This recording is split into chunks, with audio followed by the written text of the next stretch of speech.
जगी जीवनाचे सार घ्यावे जरुरी सत्वर, जगी जीवनाचे सार घ्यावे जरुरी सत्वर, देशाचे कर्मातैसे फळ देतो ईश्वर, देशाचे कर्मातैसे फळ देतो ईश्वर.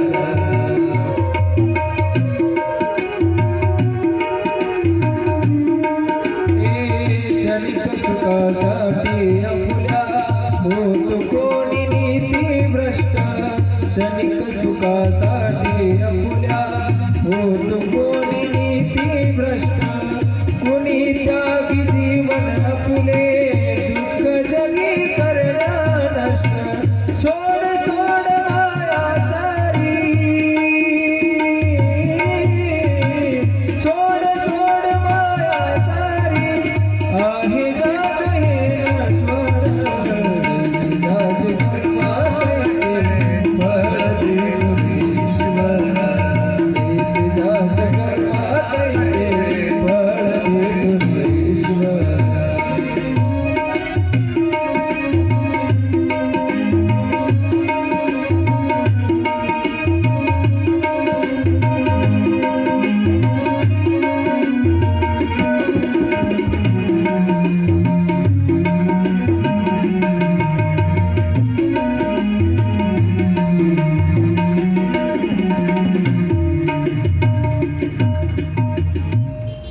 म्हणून बाकी गोष्टीचा तुम्ही विचार करायचा नसतो.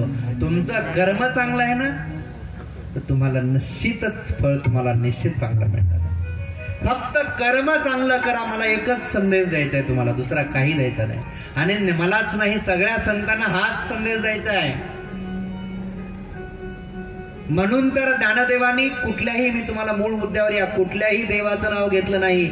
म्हणून आता विश्वात्मके देवे, त्यांनी कुठल्या देवाची प्रार्थना केली आहे? विश्वात्मके, म्हणजे विश्वाच्या आतमध्ये जे जे चैतन्य दिसतं ना, त्या चैतन्याला ज्ञानदेवानी देव म्हणावं. म्हणून आता विश्वात्मके देवे. कारण मला उद्यापर्यंत पूर्ण ज्ञानेश्वरी सांगता येणार नाही, पण लघु ज्ञानेश्वरी म्हणजे पूर्ण ज्ञानेश्वरीचा अर्थ पसायदानाच्या 9 ओव्यांमध्ये आहे. म्हणून तुम्हाला सांग, म्हणून तुम्हाला जीवन जगण्याची कला, प्रार्थना काय केली माऊलीनी? जगामधला एक संत असा आहे की सर्व जगाचे दुःख मला द्या आणि माझ्याकडून सुख घ्या म्हणणारे फक्त एकमेव संत आहेत ज्ञानेश्वरा. सगळं दुःख मला द्या आणि म्हणतात विश्वात्मके देवे.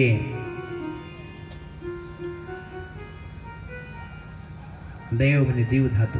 प्रकाश, प्रकाश दे, ज्ञानाचा प्रकाश दे,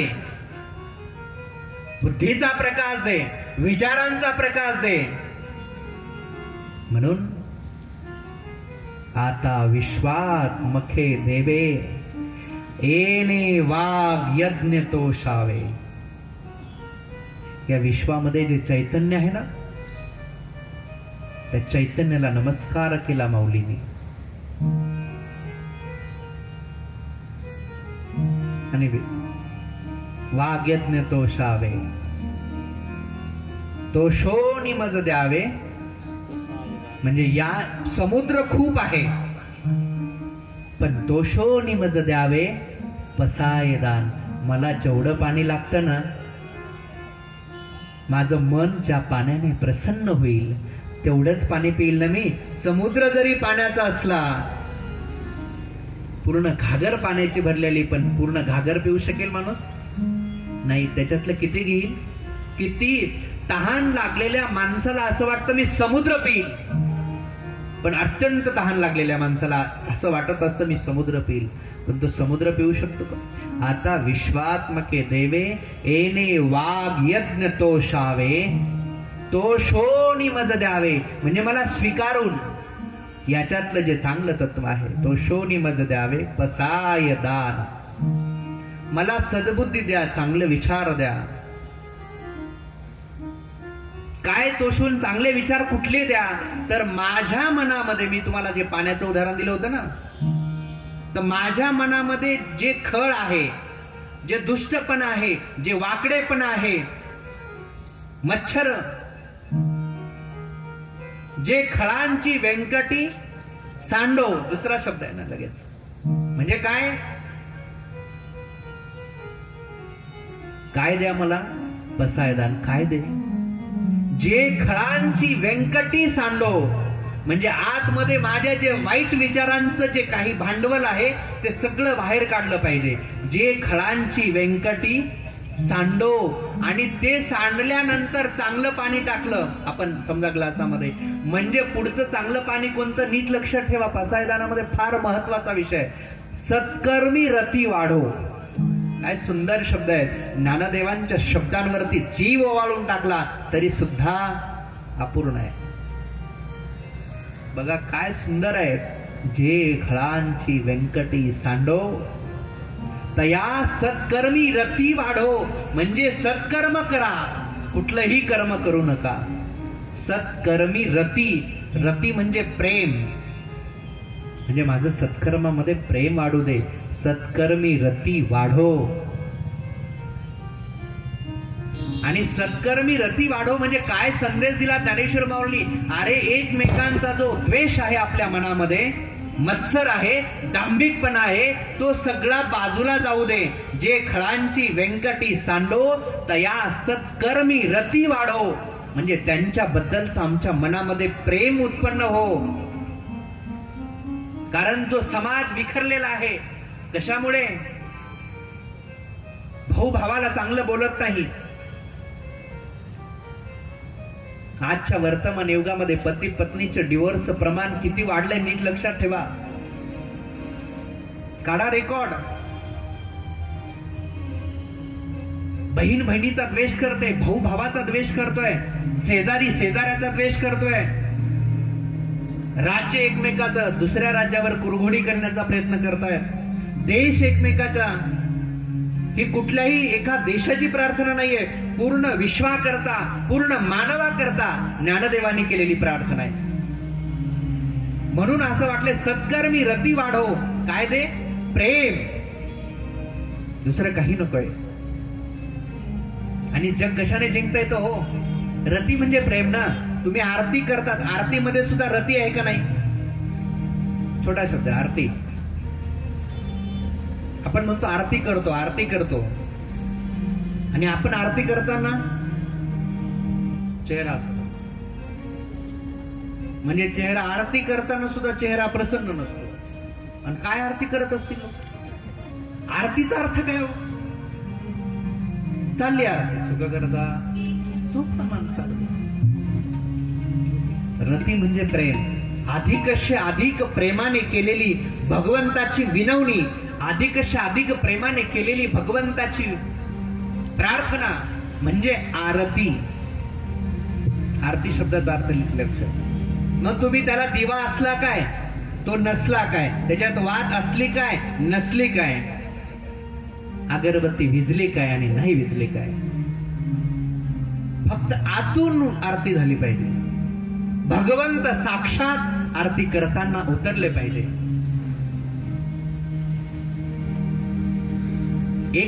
एक भक्त असा पाहिला होता, आरती करायला ताटा हातामध्ये ताट सुद्धा नाही, दिवा सुद्धा नाही, अगरबत्ती नाही त्याच्याजवळ, जंगलामध्ये, आणि मस्त पैकी हिरवळीवरती पहाडावर गेला आणि आरती करू लागला. आणि मी त्याच्याकडे पाहत होतो, तो त्याच्या मस्तीमध्ये होता आणि तो सहज म्हणत होता, ओम जय जगदीश हरे, स्वामी जय जगदीश हरे, भक्त जनों के संकट जन में दूर करे, ओम जय जगदीश हरे.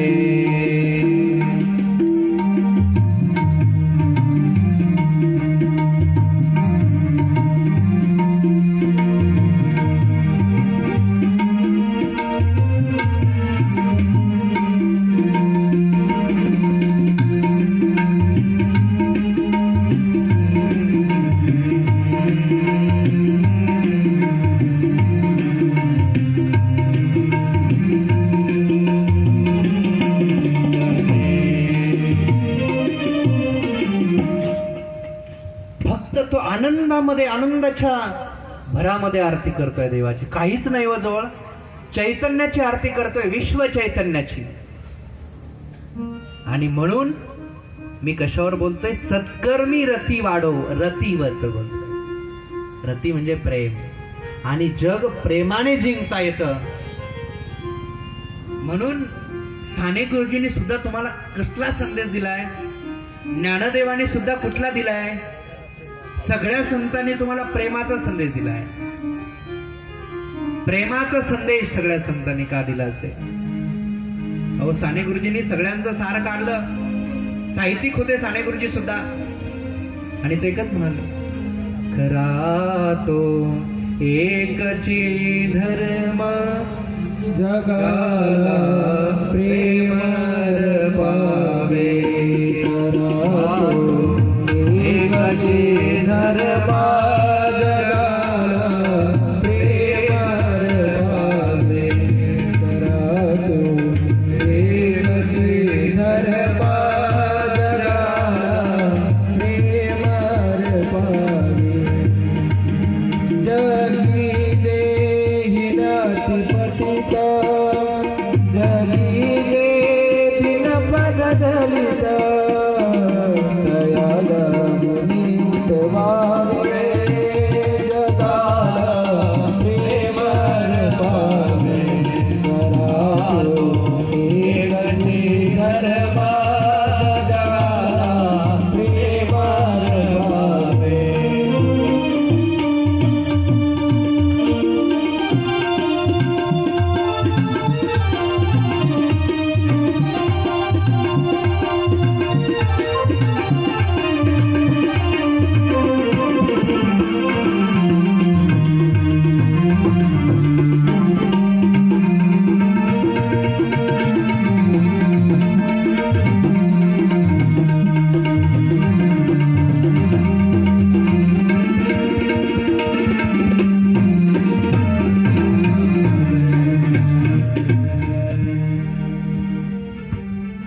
इथेच नाही, भागवतामध्ये सुद्धा सांगितले, सदसेवची हे प्रेम सगाई, दुर्योधन का मेवा त्यागो, साग विदूर घर पाई,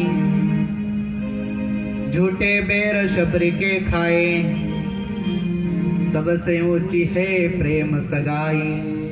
भगवान श्री कृष्णाने विदुराच्या घरच्या कन्या खाल्ल्या हो, पण दुर्योधनाच्या घरचा 56 प्रकारचा भोग नाही खाल्ला, कारण की त्याच्यामध्ये प्रेम नव्हतं.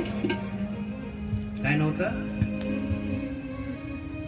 म्हणून जगाला संदेश दिला ज्ञानदेवानी, प्रेम म्हणजे एक पुढचं वाक्य सांगतो त्याच्यासाठी अगोदरचं लक्षात आलं पाहिजे. भूता परस्परे पडो मैत्र जीवांचे. म्हणजे भूत म्हणजे काय?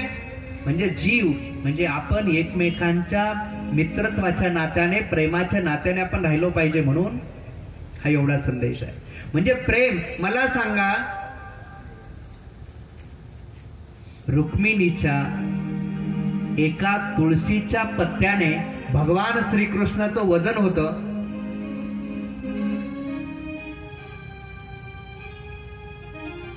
त्याच्या पाठीमागे काय होतं? प्रेम. त्याच्या पाठीमागे प्रेम होतं. गोपींना आपल्या पायाखालची माती भगवान श्रीकृष्णाला देण्यासाठी सुद्धा नरकात पडले तरी चालेल आम्ही, पण देवाचं डोकं राहिलं पाहिजे, याच्या पाठीमागे सुद्धा काय होतं? प्रेम. आज भगवान पांडुरंगाची एकादशी आहे. एकादशीला जो गोपी चंदनाचा टिळा लावतो आपण, तो केव्हापासून लागलाय?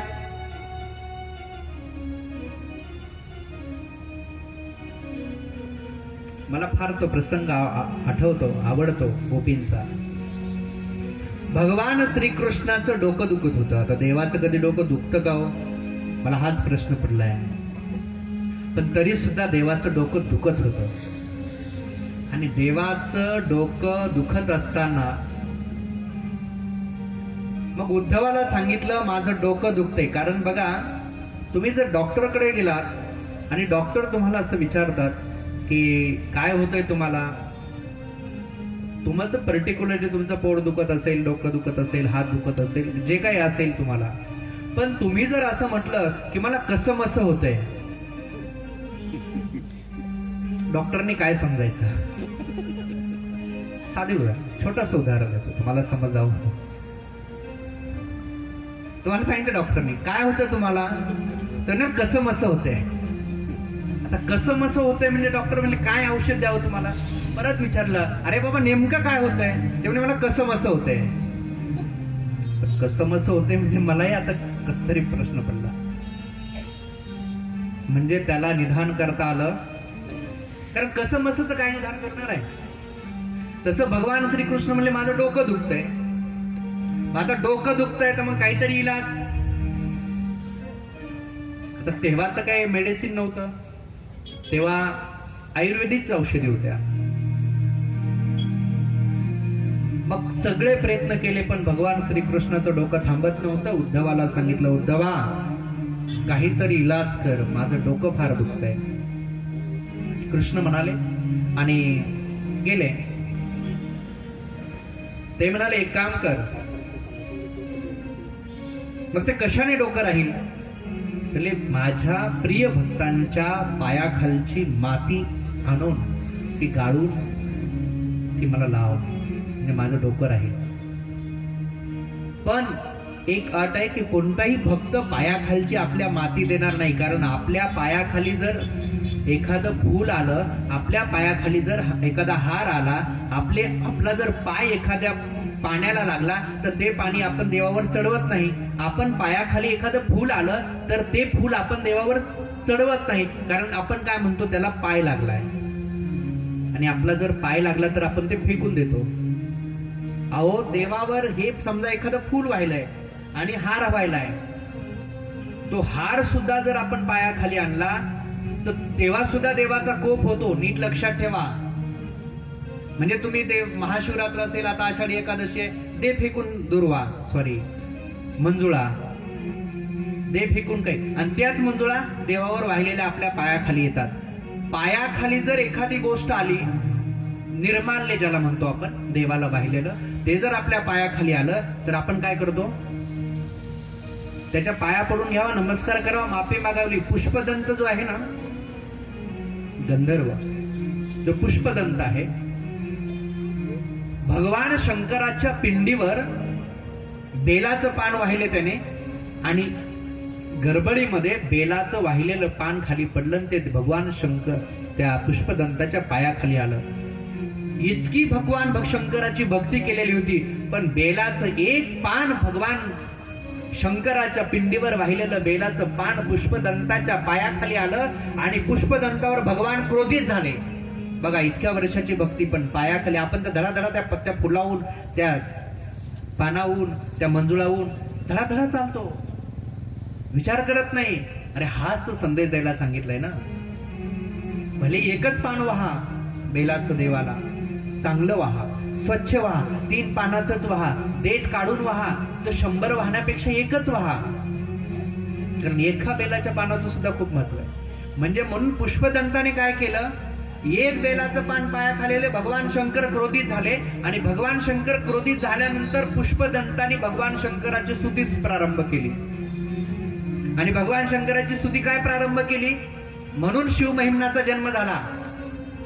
शिवमहिम्न स्तोत्र जे गायलं जातं श्रेष्ठ भारतामध्ये, विष्णू सहस्रनाम, शिवमहिम्न स्तोत्र, रामरक्षा, असे जे काही स्तोत्र आहेत, त्या स्तोत्रामध्ये याचाही उल्लेख येतो. म्हणून पुष्पदंताने पहिल्यांदाच माफी मागितली आणि सुरू केलं, महिम्न पारं ते परमविदुषो यज्ञसदृश स्तुति ब्रह्मादीनामपि तदवसन्ना त्वयिदं तथा वाचे सर्व स्वमति परिणामावधि गृह्णन् ममापेश स्तोत्रे हर निरपवाद परिकरन् अतीत पंथानं शिव महिम्न स्तोत्र निर्माण. म्हणजे भगवान शंकराची माफी मागितली पुष्पदंताने आणि म्हणून महिम्न स्तोत्र गायलं.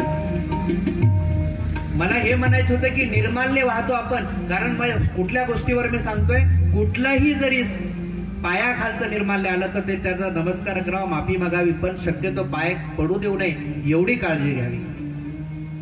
पण म्हणून पायाखालचं आलं तर ते पाप लागेल, कारण मी भगवान कृष्णावर बोलतोय तुम्हाला, कारण परत महिम्नामध्ये घुसला तर परत बाहेर येणार नाही, किती वाजले समजणार नाही. म्हणून पुष्पदंताने महिम्न गाऊन भगवान शंकराची माफी मागितली, स्तुती केली, भगवान शंकर प्रसन्न झाले.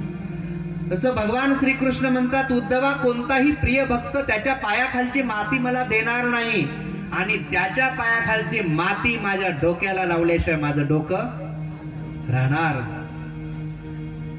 आता कोणता भक्त आहे, कोणता भक्त आहे असा? सगळ्या भक्तांना विचारलं, भगवान कृष्णाच्या भक्तांची यादी, पायाखालची माती, भगवान कृष्णाचं डोकं फार दुखतंय, पायाखालची माती द्या. पायाखालची नको रे बाबा, कारण पुष्पदंताने एकदा नुसतं पायाखाली बेल आलं होतं तर त्यांना एवढं क्रोधित झाले होते. भगवान कृष्णाला पायाखालची माती द्यायची आमच्या, म्हणजे आम्हाला नरकात नाही पडायचं, आता नरकात नाही पडायचं आम्हाला. म्हणून कोणताही भक्त भगवान कृष्णाचा पायाखालची माती द्यायला तयार झाला नाही. उद्धवाने सांगितलं, देवा, कोणीही तयार नाही नरकात पडायला. उद्धवा, तू गोकुळामध्ये जा, कारण माझं डोकं केव्हा राहील, माझ्या प्रिय भक्तांच्या पायाखालची माती लावल्यानं. मग हे भक्त प्रिय नाहीत का तुम्हाला? प्रिय आहेत, पण त्याच्यामध्ये पण आहे. पण माझं डोकं थांबण्यासाठी ते नरकात पडायला तयार नाहीत ना. मग जा म्हणे गोकुळामध्ये. आणि गोकुळामध्ये गेल्यानंतर तिथे कोण आहे?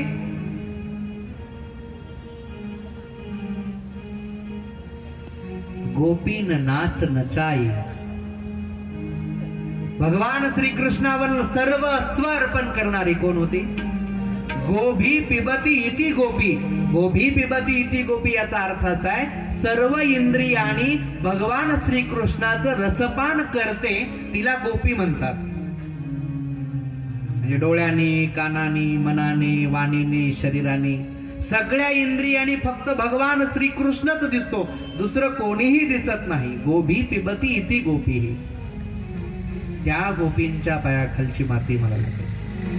मग आला उद्धवजी आणि सांगितलं, तुमच्या पायाखालची माती सांगितली, भगवान कृष्णाचं डोकं फार दुखतंय, पण पायाखालची माती दिल्यानंतर नरकात पडण्याचं सुद्धा भय आहे.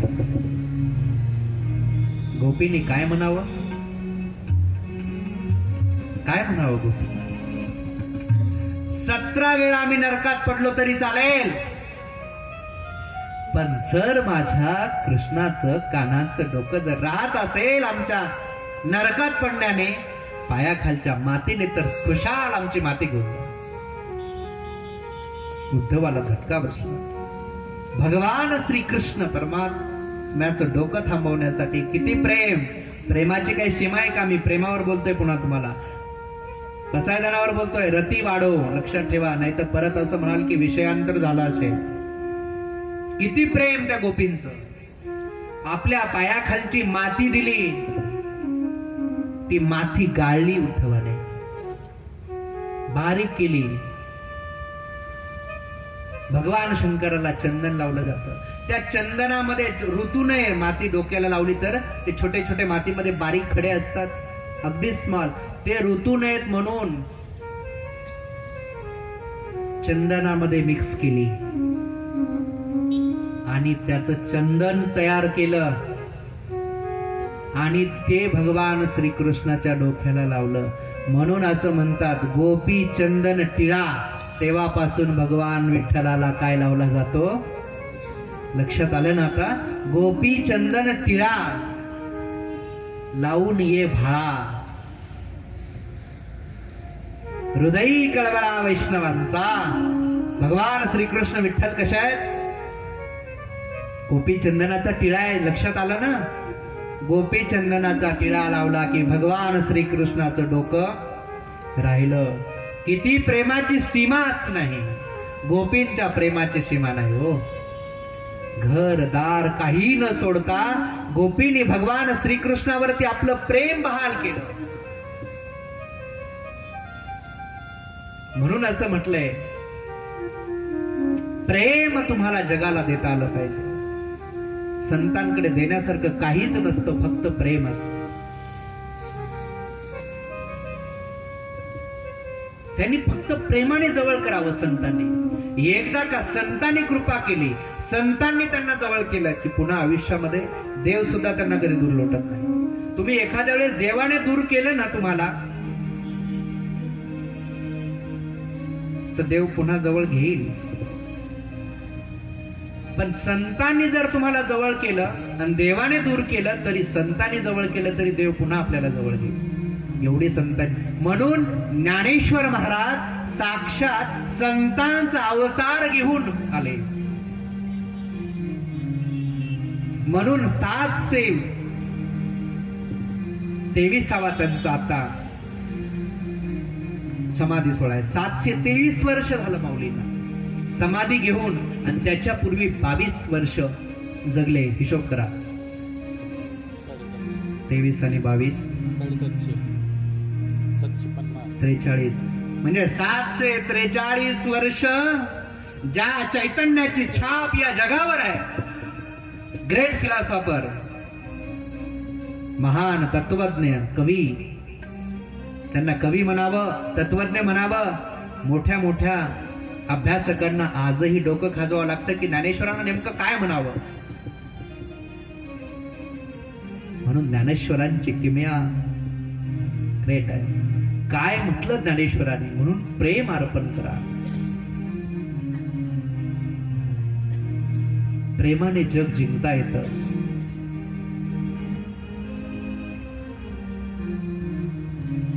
म्हणून जैन धर्मामध्ये अहिंसो परमो धर्म, अहिंसा, प्रेम द्या. म्हणून ज्ञानदेवांनी दुसऱ्या वाक्यात सांगितलं की सत्कर्मी रती वाढो, म्हणजे सत्कर्माबद्दल आमचं प्रेम वाढलं पाहिजे आमच्या मनामध्ये. वाईट कर्माबद्दल तर कोणीही प्रेम येतील. इथं डिंगडांग सुरू करू द्या बरं, इथं फक्त 10 दांडियाचा आपण मंडप लावू, किती लोक येतील? किती लोक येतील? पण इथेही तसं नाही, हे सत्कर्म आहे. आणि ज्ञानदेव महाराज म्हणतात की सत्कर्मामध्ये आमचं प्रेम वाढू दे. म्हणून सत्कर्मी रती वाढो, परस्परा भूता परस्परे पडो. अरे ज्ञानदेवांकडून काय शिकणार तुम्ही? एकमेकांबद्दलचं प्रेम.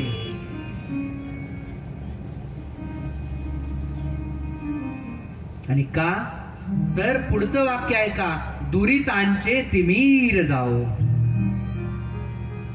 जे दुरित काम करणारे लोक आहेत, दुष्ट लोक आहेत, त्यांच्या मनामधला अंधकार नष्ट हो. आपण त्यांना शाप देत नाही की तुझं नष्ट हो, तू नष्ट हो. एखाद्या वेळेस आई बोलत असते मुलाला, तू मरून जा. जगावरती 743 वर्षापासून ज्ञानेश्वर माऊलींना माऊली म्हटलं जातं, कारण माऊलीमध्ये आणि आईमध्ये सुद्धा फरक आहे. आमचे पाठक गुरुजी नेहमीच सांगायचे, आई आणि माऊली मधला फरक. जी आई असते ना, आईपेक्षाही माऊली श्रेष्ठ असते ना. अगदी थोडासा फरक आहे, फार जास्त नाही बरं का. आई आणि माऊली, म्हणून ज्ञानदेवांना माऊली म्हटलं का?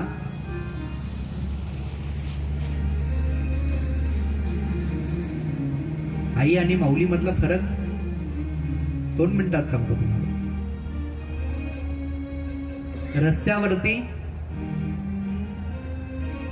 उन्हाच्या कहारामध्ये बंड्या आणि बाळ्या दोन मुलं खेळत होते आणि आईचं लक्ष गेलं की उन्हाच्या कहरामध्ये